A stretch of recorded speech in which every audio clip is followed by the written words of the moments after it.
I treat these things like paintings. I don't know how to color block. I don't care about traditional way of design. I just see it and I do it.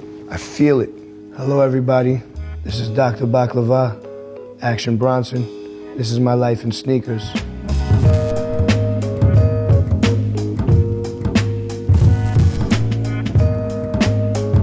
When I was a child, I was the only child, so all my cousins spoiled me, my mom, everybody f***ing spoiled me rotten. I had them all. I literally had every shoe that was coming out in a kid's size. For every name that you could imagine, every sports athlete that had a piece of footwear, I had it. Barry Sanders, Deion Sanders, Hideo Nomo, Shaqs, lots of Shaqs. Not just V1, V2, V3, Shaqnosis, Frank Thomas, Big Hurts. I don't know which one I coveted the most. I think it might have been a Griffey. I really loved the Griffey or a Barkley with the humongous teeth on the side, the CB34s. Said Sir Charles on the bottom. Back then, when I was a youth, there was a store on Austin Street in Forest Hills called Kings and Queens. My eyes were seeing Air Max 95 when they came out, all the different tuned Max and all the crazy stuff as it was coming out. These humongous air bubbles appearing on shoes and crazy colors and going ridiculously past the upper shin with a basketball shoe. I love that stuff. The crazy runners that were coming at the time. My eye always went on to an obscure shoe. As I got older, there was more places that we went to. And Broadway near 6th Avenue going towards Manhattan Mall, there was a store with the Chinese man in there that had everything wrapped up in plastic, preserved air raids, Reebok pump aerobic ones, the purple magenta pump, the ones that no one had. Etonics, original Asics split up the middle in crazy colors. This is when all those stores downtown were opening up as well, like Clientele and Norm de Guerre and crazy sneakers, and collabs started happening. East Bay, that magazine was more important than f***ing newspaper to me. That was more important than Time magazine. I remember ordering the Cheryl Swoops back then. I would wear from size 8 to an 11, depending on sock thickness. Whatever, you know, if you find something hot, you gotta get it. I was a different kind of character, as you could tell. Oof, man, it's like heavy.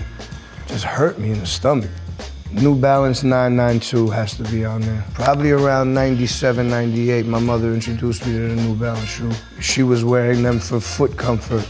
We had friends in the neighborhood that would speak to us and tell us about the olden days. And one of them referenced on why they would wear the New Balance shoe in the reflectors, because when you take pictures, you would be the one that would be shining. That always struck a chord with me. I love Reflection, I love 3M, I love that company. They make all kinds of amazing things like Scotch tape. I can't give you what my favorite shoes are because it's been so many years of shoes. There's been so many names. Throughout the years, all the off-brand ones I love, all the Air Maxes that you can't even remember that name. Oh, I love those. So let's go with all that. Let's go with the 90s. Period. Let's go when new shoes would come out and there were new designs that were fire. Now everything is just regurgitated. Colors mean everything. Colors mean numbers. Colors mean movement. Colors mean everything. When you say a color, do you see things? I do. I see all kinds of things. I smell things. I like adding bonus features. This whole lining right here is 3M as well, copper 3M. It's like rising out of the swamps. We got a nice tidal wave on the sole. This is a piece of baklava to me, and it's also a crocodile rising out of the water. It's just beauty and design. It's just in my mind, this is the canvas and this is the palette. This is it. This right here, this mesh, this neon mesh, somehow, I love the color. I love neon blasts on top of a dull rust. It brings life to the situation that seems so done. This also reminds me of the Ninja Turtles. You know, it reminds me of Ooze.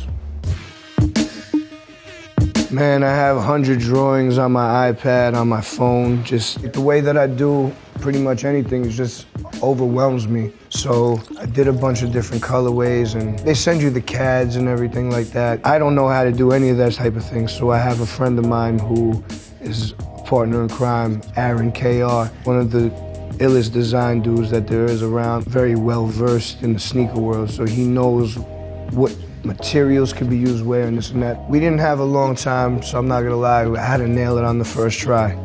So we nailed it on the first try. These are the first one. What is the other colorway? They're on my feet. I wanted to modernize a classic navy and hit them with every different type of blue that you possibly can. Aqua slate on the trim, and then when you see on the inside, you get the aquamarine on the in there, dark navy. You got the ice on the bottom, a little bit of sky in the back, just that hint of purple that ties into blue for me. I'm calling these lapis lazuli, one of my favorite stones, the thinking man stone.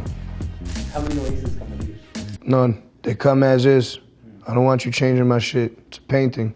You don't go up to a fucking painting and put another stroke on it. I don't know what they did with this new 990 V6. No bullshit, because I'd be saying this even if I wasn't involved. Whatever materials they use, they gave you bounce that shoe has and the stability of the Heritage 990. So I feel like I have the power when I'm running and walking, and if I loosen them up, chill. But I wear different shoes for different things. So if I'm doing something specifically where I'm like squatting heavy, or doing things where I'm leg situations, you want something flat, or you go barefoot. If I'm running around on the track or on the treadmill, I'm putting on the Hokas, or I'm putting on knees. I debuted my own shoe, Arthur Ashe Stadium in Flushing, motherfucking Queens, in front of 20,000. I've done a lot of crazy shit, and it's hard to articulate sometimes what I've done, and I don't really like to talk about it, but this was fucking crazy. I've been watching wrestling for my entire life. I got the call that the legend from ECW, Taz, I hear that they're doing some sort of big show in Queens at Arthur Ashe Stadium, Grand Slam situation. Taz lets me know, listen, man, we want to do an angle. So I start training. 10 weeks of training, being in the ring, and it all culminated to me performing a song that me and Harry Fraud made in 2014. Arthur Ashe Stadium, 20,000 people sold out, motherfuckers screaming.